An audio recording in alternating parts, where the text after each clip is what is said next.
Okay, so of all the forms of data collection, questionnaires and interviews are probably the most common forms that are used in action research settings. So I want to give you some more information about how people go about developing questions to ask in both of those formats. In this presentation, I'm going to cover the basics of questionnaires. There aren't any required readings related to this topic because it really does draw from a number of books and my own experience, and I know that our time is limited in terms of what you'll be able to accomplish reading-wise, but I'll put some extra things on Blackboard related to this topic, and I can definitely recommend some books if you're interested more in reading about this topic. Okay, so the topic of developing items and developing questionnaires is actually split into two presentations because one presentation would probably be a little bit too long. So in this first presentation, the first part of this presentation, I'm just going to cover some basic terminology related to the idea of questionnaires, and then I'm going to talk about developing stems, so I'll define what those are in a second. And then in the second presentation, I'm going to talk a little bit about response sets. Okay, so first of all, what is a questionnaire? Essentially, the definition, according, I think, to Johnson and Christensen is where I got this definition. Technically, it's a self-report data collection instrument that's filled out by research participants. What's the idea of self-report up here? Essentially, the idea of self-report is that rather than observation, where you as a researcher are describing participants' behaviors, self-report means that the participants themselves are able to reflect on their own experiences and their perceptions and their viewpoints and their behavior, rather than you as a researcher describing and defining those behaviors. You allow them to report on their own behaviors, or attitudes, experiences, opinions, beliefs, etc. And another important thing in a questionnaire, in terms of what you can ask about, certainly you can ask about any sort of behaviors, experiences, or attitudes related to past, present, or future. So your items can refer to any sort of time frame in someone's experiences.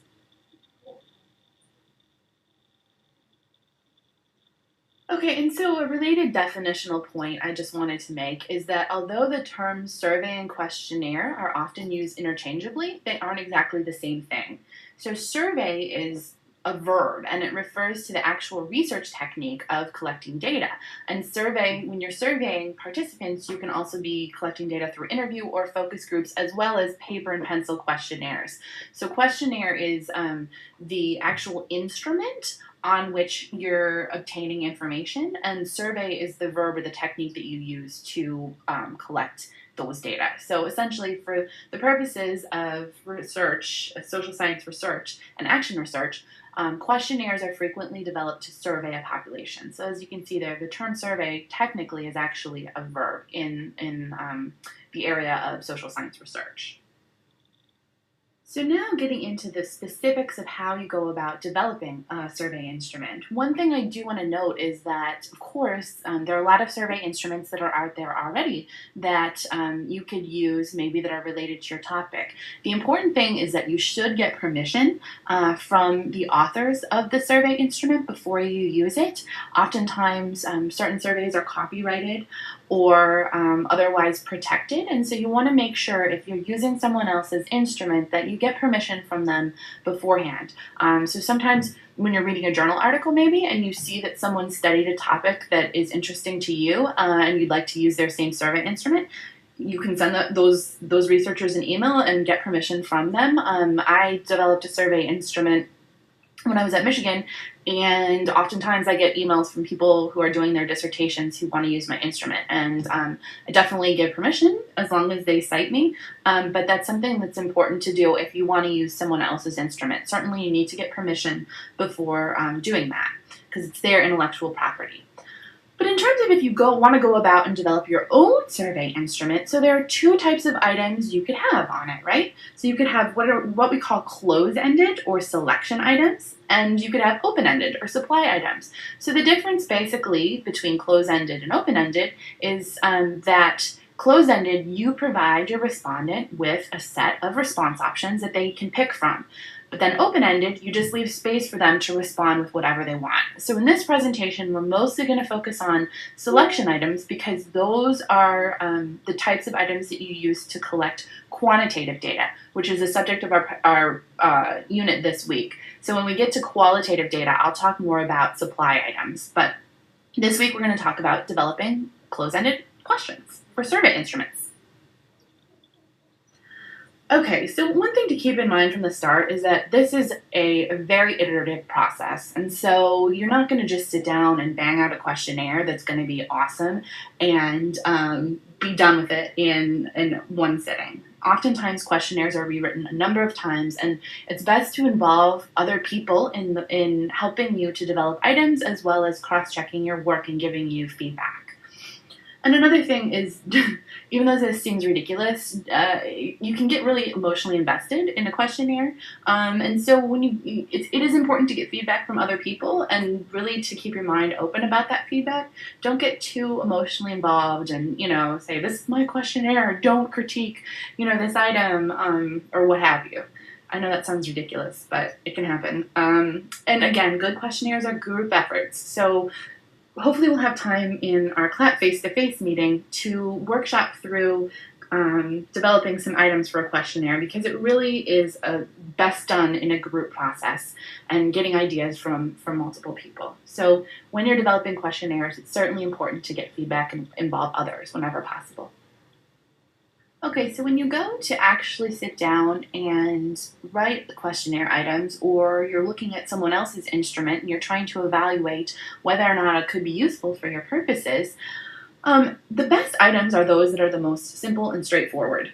You don't even need to use standard written English. It could be in more colloquial or spoken English, but this is not the time for 6-syllable words, right? And you should definitely spell out any acronyms or abbreviations that you're using in your questionnaire. And you want to try to operationalize any terms that could be confusing.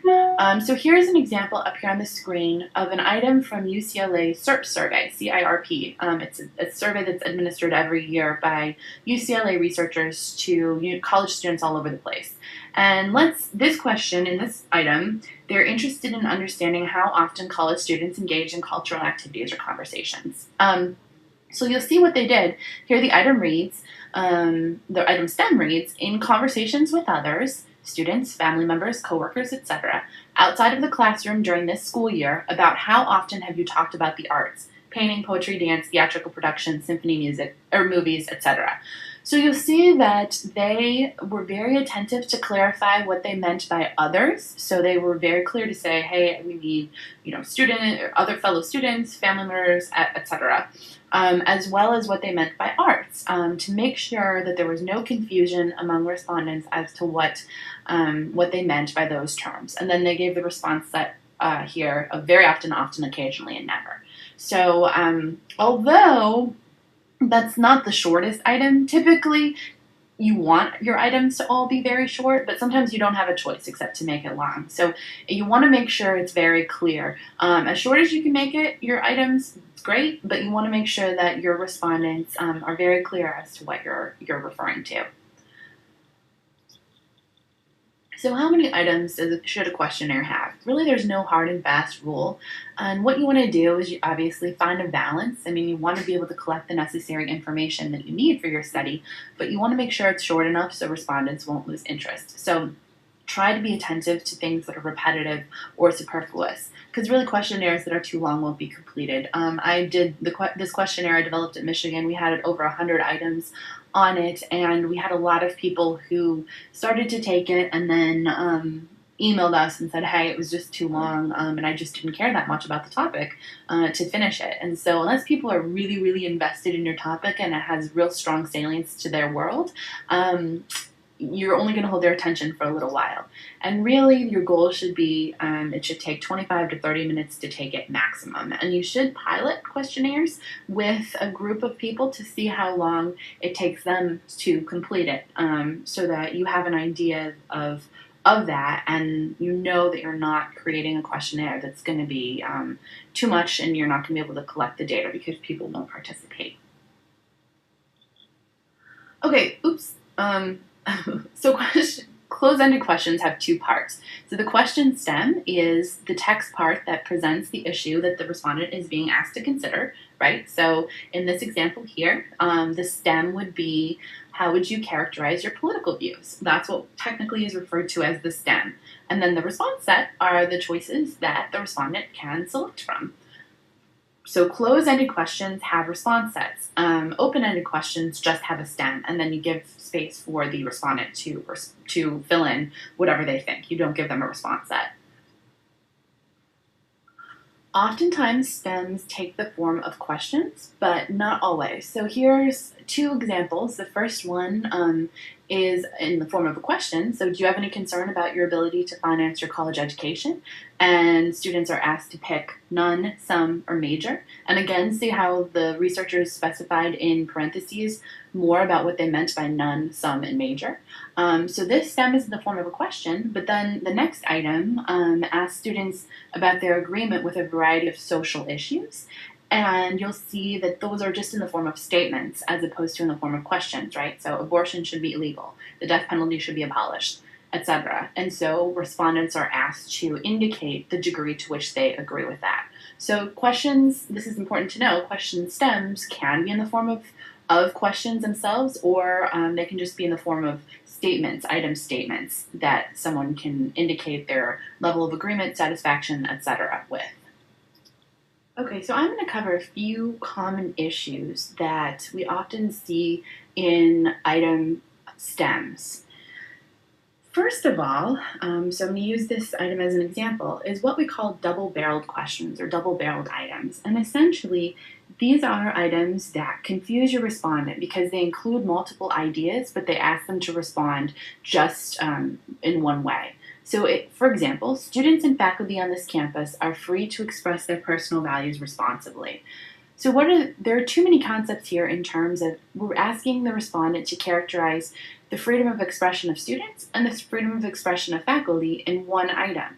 So perhaps they think students are free to express their personal values responsibly, but they don't think the faculty are. So how would they respond to this? Because you've included both students and faculty in this item, they'll be confused and they won't be sure how to respond.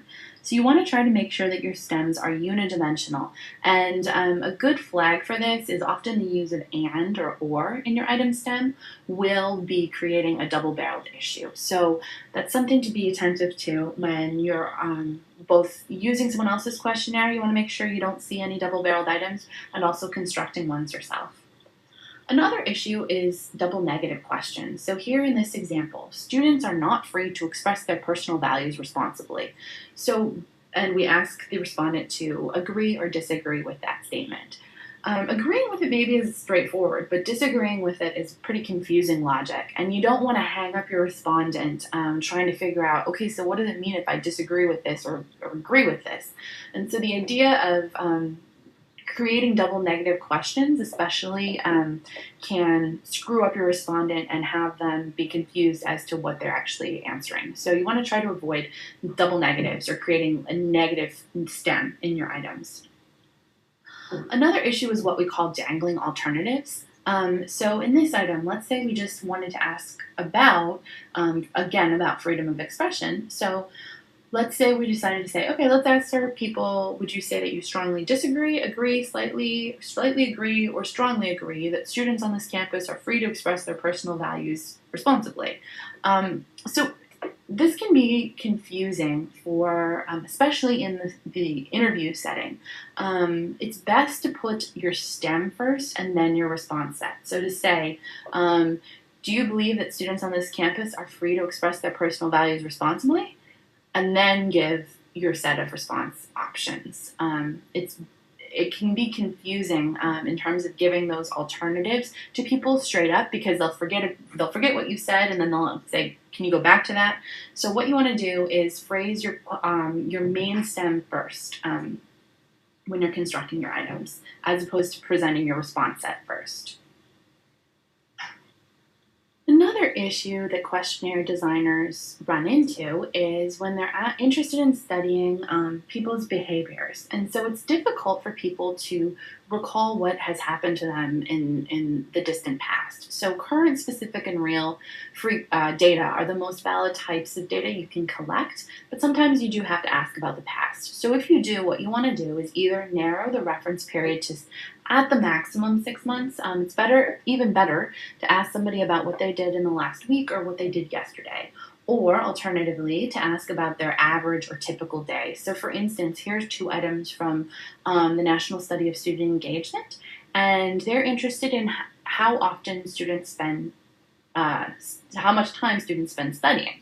And so the way that they phrased their items about that was to ask students, what was the typical amount of time you spent studying on weekdays over the past week or so, and what was the typical amount of time you spent studying on weekends over the past week or so. So that's even that, I think, is difficult sometimes to respond to, but it's better and easier than asking about the amount of time someone has spent studying over the last year on average, right?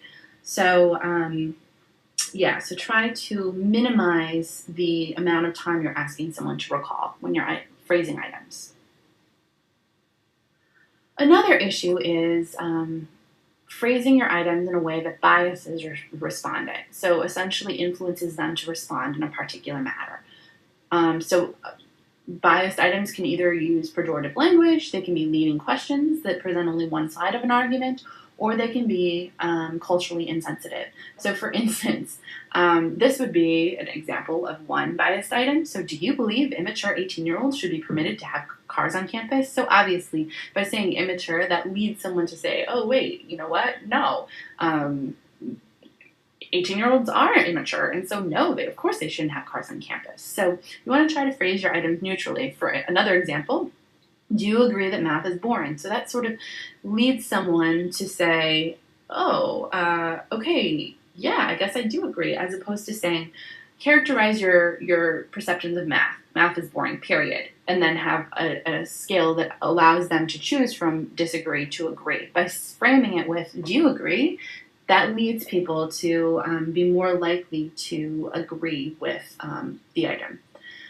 Another item, so if you phrase this, ASU has not increased its tuition in 2 years. Do you think that ASU is a good value for students? Well, of course, starting off by presenting the idea that, hey, we haven't even changed our tuition in 2 years, that will lead someone to, or bias someone in favor of saying, oh, well, you know what, with that information, maybe I do now think it's a good value for students.